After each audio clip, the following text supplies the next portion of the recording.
Hello students, তোমরা যারা গৌড়বঙ্গ ইউনিভার্সিটির আন্ডারেই সেকেন্ড সেমিস্টারে ছাত্রছাত্রী আছো এবং তোমাদের ভিএসসি অর্থাৎ ভ্যালিডেশন কোর্স হিসেবে ওমেন অ্যান্ড ডেভেলপমেন্ট পেপারটি আছে, আজকের ক্লাসটা তোমাদের জন্য খুবই গুরুত্বপূর্ণ। আজকের ক্লাসে আলোচনা করার বিষয় হচ্ছে এই যে তোমাদের ওমেন অ্যান্ড ডেভেলপমেন্ট যে পেপারটা আছে, যেখানে তোমাদের 25টি এমসিকিউ থাকবে, অর্থাৎ ফুল মার্কস হচ্ছে তোমাদের 25, আর সেটা হবে মাল্টিপল চয়েসে থাকবে। তোমাদের 4টি অপশন থাকবে, যে কোনো একটা সঠিক অ্যান্সারটা তোমাদেরকে নির্বাচন করতে হবে। আমি এর আগে তোমাদের হচ্ছে 3টে ইউনিট আমি আলোচনা করেছিলাম, আর আজকে আমি তোমাদের ইউনিট 4 এবং 5 নম্বর এই দুটো ইউনিট নিয়ে আমি আলোচনা করব।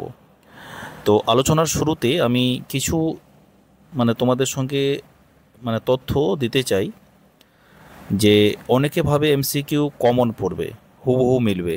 আসলে ব্যাপারটা পুরোপুরি সত্যি না। পরীক্ষা এমসিকিউ প্রশ্ন কেউ গ্যারেন্টি দিয়ে বলতে পারে না।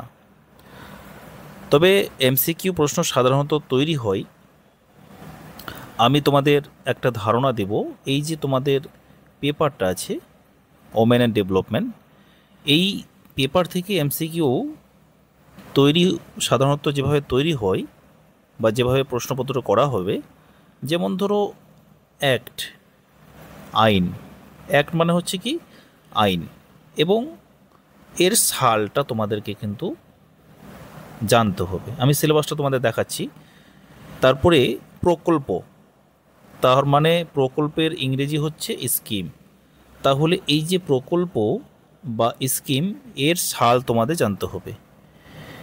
এবার এখানে এ দুটো জিনিস গেল, সাল জানা হলো এবং হচ্ছে গিয়ে এর উদ্দেশ্য বা মূল বৈশিষ্ট্য বের করতে হবে। আমি যে এমসিকিউ কোশ্চেন ব্যাংক বানিয়েছি সেটা প্র্যাকটিস ম্যাটেরিয়াল হিসেবে ধরো, আর এগুলো পড়লে বুঝতে সুবিধা হবে, আর পরীক্ষায় খুব কাছাকাছি প্রশ্ন আসবে। কমন ধরো তোমরা পেতেও মোটামুটি 70% বা 80%, কিন্তু একেবারে হুবহু কমন হবে না। ঠিক আছে, তাহলে দেখো এটা হচ্ছে তোমাদের সিলেবাস। ঠিক আছে, এই যে সিলেবাসটা তোমরা দেখতে পাচ্ছ, আমি প্রথমেই প্রথম যে ভিডিওটা দিয়েছিলাম, এই যে ইউনিট 1, 2 এবং 3, এই 3টে ইউনিটের কিন্তু এমসিকিউগুলো কিন্তু সলভ করা আছে আমার ইউটিউব চ্যানেলে। আজকে তোমাদের মূলত 4 এবং 5 নম্বর যে ইউনিটটা আছে, এখান থেকে এই দুটো ইউনিট নিয়ে আলোচনা করব। তাহলে আমি যে তোমাদের যে ইনফরমেশনটা দিলাম, যে শুধু মুখস্থ নয়, তোমরা কি করবে, প্রতিটা আইন, এগুলো তো হচ্ছে আইন, এই যে অ্যাক্ট, এটার সাল 1971। তারপরে এখানে আরেকটা সাল আছে, এই যে পিসিপি এনডিটি, এটার সাল। এটার অর্থগুলো, বাংলা অর্থগুলো আমি কিন্তু দিয়ে দিচ্ছি, আমি সাজেশনের মধ্যে দিয়ে দিব, তোমরা দেখতে পাবে।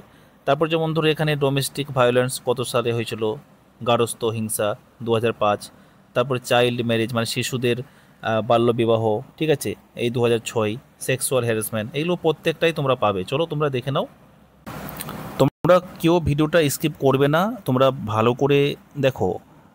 আমি তোমাদের বলে রাখি, তোমরা যত গভীরভাবে তোমরা জিনিসগুলো বুঝতে পারবে, ততই তোমাদের কিন্তু সুবিধা হবে।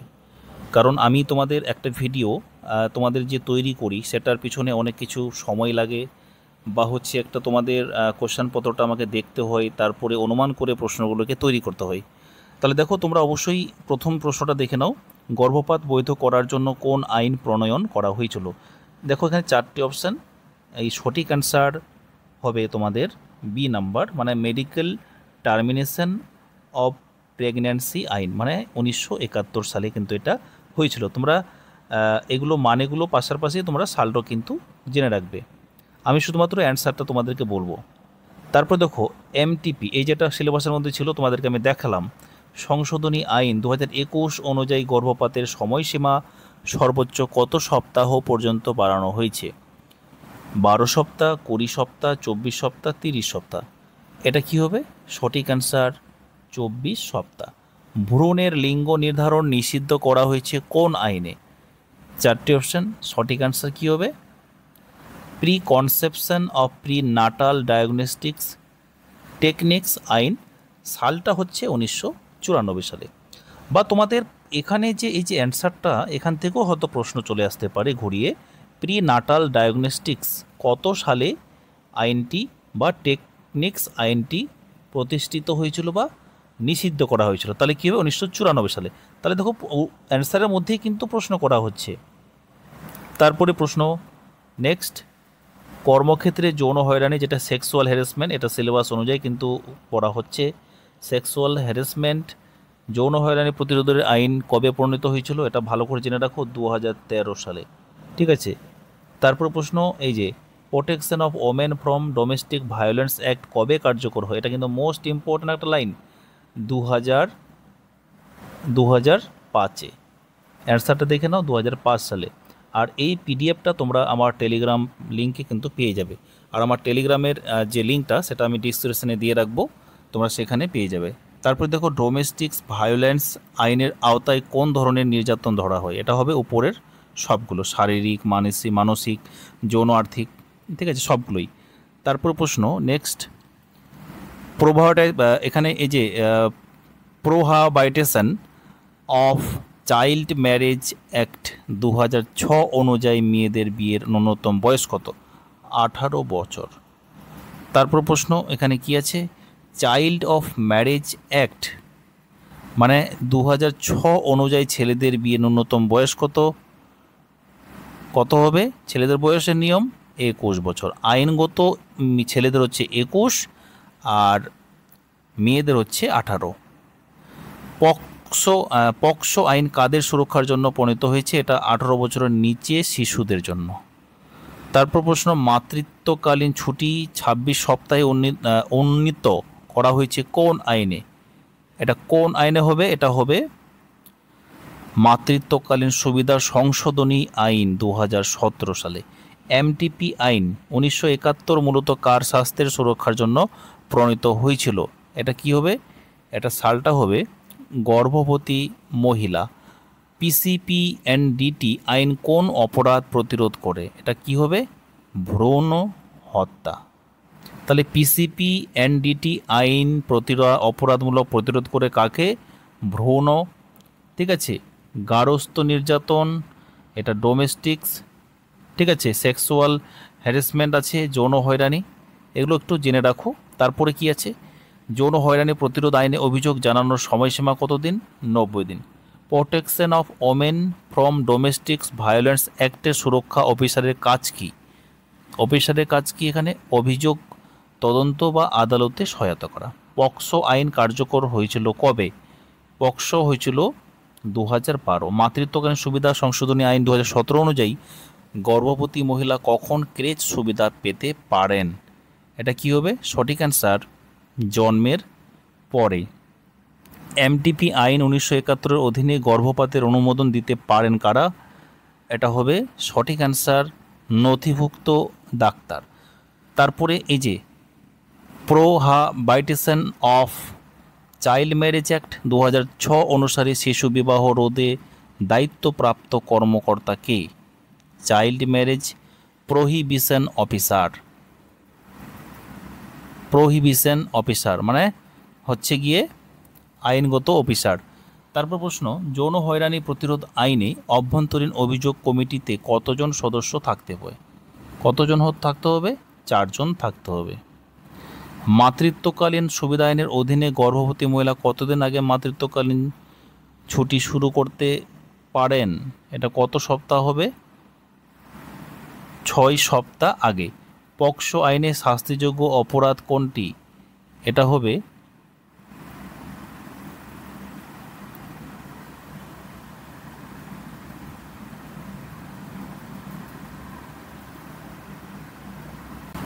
উপরের সবগুলো। শিশুকে পর্নোগ্রাফিতে ব্যবহার, শিশুর প্রতি যৌন আক্রমণ, শিশুর সাথে যৌন হয়রানি, এই তিনটে যে কোনো একটা মাল্টিপল চয়েসে তোমাদের যদি অপশানে মিলে যায় তোমরা সেটা কিন্তু দিয়ে দিবে। তারপরে কি আছে? তারপরে হচ্ছে ডোমেস্টিক ভায়োলেন্স আইনের অধীনে ভুক্তভোগী মহিলা কোথায় অভিযোগ করতে পারেন? সবগুলো, থানায়, সুরক্ষা অফিসারের কাছে, আদালতে, তিনটি যে কোনো একটা। তারপরে যৌন হয়রানি প্রতিরোধ আইন অনুযায়ী একাধিক শাখা থাকলে অভিযোগ কোথায় জানাতে হবে? কোথায় জানাতে হবে অভিযোগ? অভিযোগ জানাতে হবে অভ্যন্তরীণ অভিযোগ কমিটিতে। প্রোহাবিটেশন অফ চাইল্ড ম্যারেজ অ্যাক্টের অধীনে শিশু বিবাহ ঘটালে কত বছর পর্যন্ত শাস্তি হতে পারে? 3 বছর। মাতৃত্বকালীন সুবিধা আইন 2017 কোন খাতে নারীদের জন্য বিশেষভাবে কার্যকর? এটা হবে বেসরকারি ও সরকারি চাকরি খাত। এবার ইউনিট 5, মানে প্রত্যেকটা ইউনিটে 25টি করে আমি এমসিকিউ রেখেছি, এবার এখানেও 25টিই আছে। মহিলা সমৃদ্ধি যোজনা, যেটাকে বলা হয় MSY, এটা জেনে রাখো চালু কবে হয়েছিল? এটা চালু হয়েছিল 1993 সালে। মহিলা সমৃদ্ধি যোজনা মূলত কোন শ্রেণীর নারীদের জন্য, মানে এটা কাদের জন্য? এটা গ্রামীণ দরিদ্র মহিলাদের জন্য। Rajiv Gandhi scheme for empowerment of adolescent girls, অর্থাৎ SABLA, এটা হচ্ছে রাজীব গান্ধীর এম্পাওয়ারমেন্ট, ঠিক আছে? এটা চালু হয়েছিল 2010 সালে। তারপরে SABLA, ঠিক আছে, স্কিম, রাজীব গান্ধী স্কিমের মূল উদ্দেশ্য কি? মূল উদ্দেশ্য হচ্ছে কি? কিশোরী মেয়েদের পুষ্টি ও দক্ষতা উন্নয়ন। তারপর প্রশ্ন, nutrition of programme for adolescent girl, NPAG, এটার ফুল ফর্মটা জেনে রাখো, আসতে পারে, ঠিক আছে, পরীক্ষায়। চালু কবে হয়? 2002 থেকে 3। তারপর প্রশ্ন, NPAG প্রোগ্রামে প্রতিটি কিশোরী মেয়েকে কত কেজি চাল গম দেওয়া হতো? 10 KG. Mother and child tracking system, এটার ফুল ফর্ম এটা MCTS, অনেক সময় দিতে পারে। চালু কবে হয়েছিল? এটা হবে 2009 সালে। তারপর প্রশ্ন, MCTS মূলত কোন সেবা প্রদান করে? মা ও শিশুর জন্য স্বাস্থ্যসেবা পর্যবেক্ষণ। তারপরে কি আছে? জননী সুরক্ষা যোজনা JSY চালু হয়েছিল 2005। জননী সুরক্ষা যোজনার মূল লক্ষ্য কি? মূল লক্ষ্য হচ্ছে নিরাপদ মাতৃত্ব বা প্রাতিষ্ঠানিক প্রসব বৃদ্ধি। উজ্জ্বলা স্কিম চালু কবে হয়? 2007 সালে। উজ্জ্বলা স্কিমের লক্ষ্য কি? উজ্জ্বলা স্কিমের লক্ষ্য ছিল মানব পাচার প্রতিরোধ, উদ্ধারকৃত মহিলাদের পুনর্বাসন। তারপরে বেটি বাঁচাও বেটি পড়াও স্কিম চালু কবে হয়? এটা হয়েছিল কি কবে? 2015 সালে। বেটি বাঁচাও বেটি পড়াও স্কিমের মূল উদ্দেশ্য কী? মানে প্রত্যেকটার মানে লজিক কিন্তু আছে, মানে রিজন কিন্তু আছে, মানে উদ্দেশ্য মেয়েদের জন্মহার বৃদ্ধি ও শিক্ষা প্রসার। কন্যাশ্রী প্রকল্প চালু কবে চালু হয়েছিল? কোন রাজ্যে? প্রথম পশ্চিমবঙ্গে, যেটা হচ্ছে তোমরা সকলেই জানো, মুখ্যমন্ত্রী মাননীয় মমতা বন্দ্যোপাধ্যায় চালু করেছিল। কন্যাশ্রী প্রকল্পের প্রধান লক্ষ্য কি? এটা হবে শিশু বিবাহ প্রতিরোধ, মেয়েদের শিক্ষা প্রসার। কন্যাশ্রী প্রকল্প কবে চালু হয়েছিল? কত সালে? 2013 সালে। মহিলা সমৃদ্ধি যোজনায় মহিলাদের জন্য কি সুবিধা ছিল? পোস্ট অফিসে সঞ্চয় বা আর্থিক সহায়তা। SABLA স্কিম কোন দুটি পুরনো প্রকল্পকে একীভূত করে চালু করা হয়েছিল? এটা কি হবে? এটা হবে NPAG, কিশোরী শক্তি যোজনা। তারপরে ওমেন্স রিজার্ভেশন বিল 2023 অনুযায়ী সংসদ বা বিধানসভায় নারীদের জন্য কত শতাংশ আসন সংরক্ষিত থাকবে? 33%। ওমেন্স রিজার্ভেশন বিল 2013 কোন নামে পরিচিত? এটা কি হবে? এটা হবে নারী সম্মান আইন। এরপরে তোমরা 22-এর পর থেকে তোমরা প্রত্যেকটা প্রশ্ন দেখে নাও, আমি এখানে বলছি না।